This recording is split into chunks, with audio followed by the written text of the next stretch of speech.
হরে কৃষ্ণ সুধী ভক্ত সুজন, আশা করি সকলে খুব ভালো আছেন। তো আমাদের নিকট একটা প্রশ্ন এসছে, যে একজন ভক্ত আমাদের প্রশ্ন করেছেন যে প্রভু, আপনারা একাদশী ব্রত নিয়ে এত কথা বলছেন, এত জোর দিচ্ছেন সবাইকে একাদশী ব্রত পালন করা নিয়ে, কিন্তু আমাদের ভিত্তিমূলক যেই শাস্ত্র গ্রন্থগুলো আছে, যেমন বেদ, চতুর্বেদ এবং এমনকি গীতাতে কোথায় তো একাদশী ব্রতের কথা উল্লেখ নেই, কোথায় একাদশী ব্রতের কথা বলা হয়নি। তাহলে আপনারা কেন এই ব্রত নিয়ে এত জোর দিচ্ছেন? এটা কি আদৌ আপনাদের মন গড়া কিছু নয় তো? তো সেই প্রভু বা আমাদের সেই শুভাকাঙ্ক্ষীর উত্তর খোঁজার চেষ্টা করবো আজকে আমরা। তো শুরুতে আমরা আলোচনা করব বেদে কেন একাদশী ব্রতের কথা উল্লেখ নেই। তো বেদের মূলত আলোচ্য বিষয় হলো দুইটি, একটি হলো কর্মকাণ্ড আর একটি হলো জ্ঞানকাণ্ড। তো কর্মকাণ্ড কি আলোচনা করা হয়েছে? কর্মকাণ্ড আলোচ্য বিষয় হলো যারা বেদদ্রষ্টা মুনি ঋষি ছিলেন, তারা বিভিন্ন দেবদেবীকে সন্তুষ্ট করার জন্য বিবিধ স্বর ছন্দের মাধ্যমে অনেকগুলো মন্ত্র লিপিবদ্ধ করেছেন।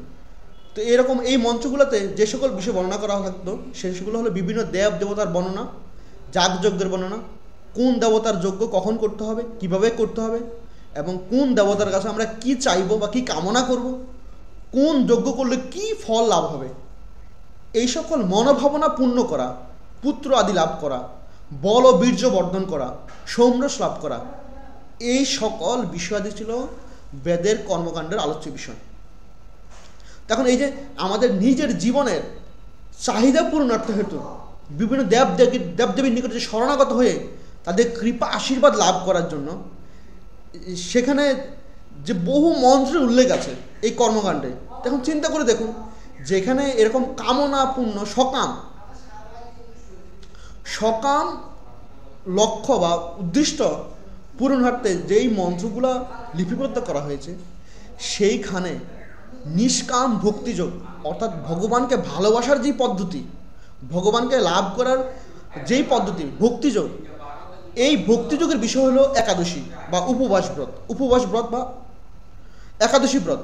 সেই নিষ্কাম ভক্তিযোগের বিষয় এরকম কামনা দ্বারা সকাম বেদের কর্মকাণ্ডে কি করে উল্লেখ থাকবে বলুন? এই বেদের কর্মকাণ্ডে একাদশীর কথা উল্লেখ থাকবে না, এটাই তো স্বাভাবিক। এখন ঠিক আছে, বেদের কর্মকাণ্ডে একাদশীর কথা উল্লেখ থাকবে না, কিন্তু জ্ঞানকাণ্ডে আছে কিনা দেখুন। কারণ বেদের মূল সারাংশই হলো বেদের এই জ্ঞানকাণ্ড। তো জ্ঞানকাণ্ডে মূলত কি আলোচনা করা হয়? জ্ঞানকাণ্ডে হচ্ছে বেদের সারাংশ। জ্ঞানকাণ্ডে আছে ব্রহ্মের কথা, ব্রহ্মের স্বরূপ কি, জগতের সৃষ্টি কীভাবে হয়েছে, ব্রহ্মের সঙ্গে আমাদের এই জীবের কি সম্পর্ক, এই সকল বিষয় হলো বেদের আলোচ্য বিষয়। এখন এই বেদের এই আলোচ্য বিষয় মূলত ভগবত তত্ত্বীয় কথা এখানে বর্ণনা করা হয়, তা এটাকে বেদের মূল সারাংশ রূপে স্বীকার করা হয়। এখন দেখুন, আমরা বৃহদারণ্যকের উপনিষদে একটি যদি আমরা শ্লোক দেখি, সেই শ্লোকে কি বলা হয়েছে, সেখানে বলা হয়েছে, আমি বঙ্গানুবাদটা বলছি খালি যেহেতু আমাদের সময় শর্টের জন্য। বেদ বচন যজ্ঞ দান তপস্যা অনশন অর্থাৎ উপবাস ব্রত দ্বারা ব্রহ্মবিদগণ পরমেশ্বরকে জানিতে চাহেন, ইহাকে জানিয়ে মানুষ মুনি হয়। তাহলে দেখুন, এই বেদের জ্ঞানকাণ্ডে ভগবানকে জানার যে প্রচেষ্টা, ব্রহ্মকে জানার যে প্রচেষ্টা, সেখানে বলা হয়েছে কতগুলো উপায়ের কথা বলা হয়েছে। বেদ বচন মানে বেদ প্রচার, মানে বেদের কথা প্রচার বা বেদের কথা বলা, বেদের জ্ঞান প্রচার করা, বেদ বচন, যজ্ঞ মানে বুঝেন যে যজ্ঞ, দান, তপস্যা এবং অনশন। অনশন মানে হলো উপবাস বা নিজের আহারকে সংযমে নিয়ে আসা। বলছে এই সকল হলো ভগবানকে লাভ করার কতগুলো উপায়ের মধ্যে একটা উপায় হলো কি অনশন করা। তাহলে এখন দেখুন, বেদের এই কর্মকাণ্ডে না থাকুক, জ্ঞানকাণ্ডে ভগবানকে লাভ করার একটা উপায়ের কথা কি বলা হয়েছে? অনশন করা বা উপবাস করা।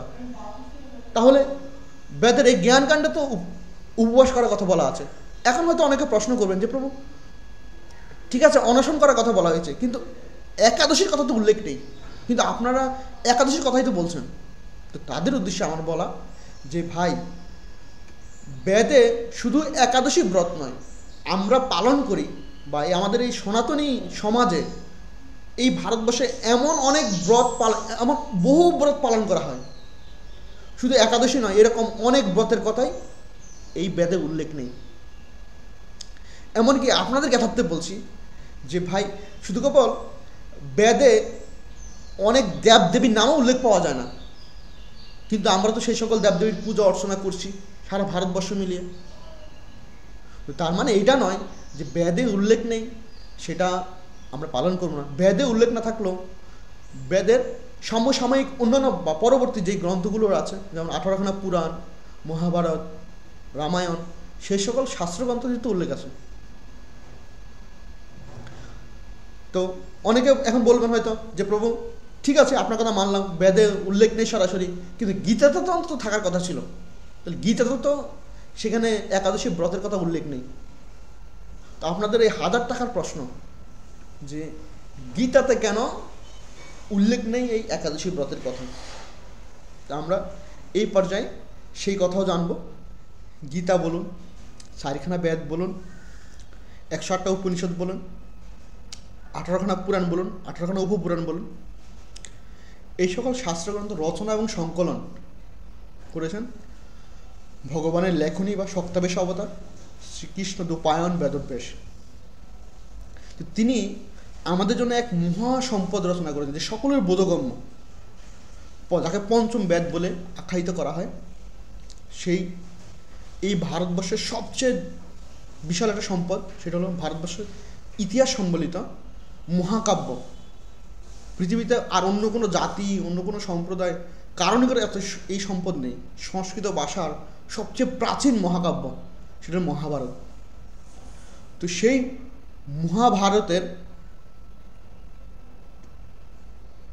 ভীষ্ম পর্বের 25 থেকে 42 নং অধ্যায়ের এই যে 1 লক্ষ শ্লোক, 1 লক্ষ শ্লোকের মধ্যে 25 থেকে ভীষ্ম পর্বের 25 থেকে 42 নং অধ্যায়ের 700 শ্লোক হলো শ্রীমদ্ ভগবত গীতা।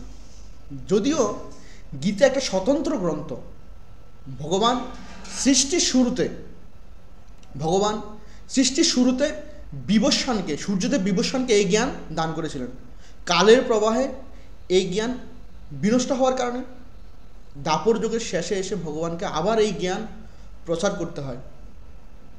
তো যেহেতু সেটি মহাভারতের একটা অংশ, যদিও গীতা একটা স্বতন্ত্র গ্রন্থ, কিন্তু মহাভারতের অংশ বিশেষের কারণে ব্যাসদেব মহাভারতের গ্রন্থের 1 লক্ষ শ্লোকের ভিতরে এই শ্লোককে, এই গীতার অংশগুলোকে সংযোজন করেছেন ভীষ্ম পর্বের 25 থেকে 42 নম্বর অধ্যায়ের এই 700 শ্লোক।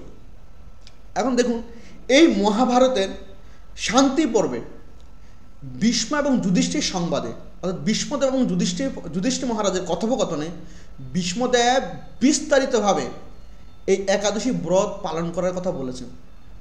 যদি এখন এই শান্তি পর্ব ছাড়াও উদ্যোগ পর্বে সেখানেও একাদশী ব্রত পালন করার কথা বিশেষভাবে আলোচনা করা হয়েছে।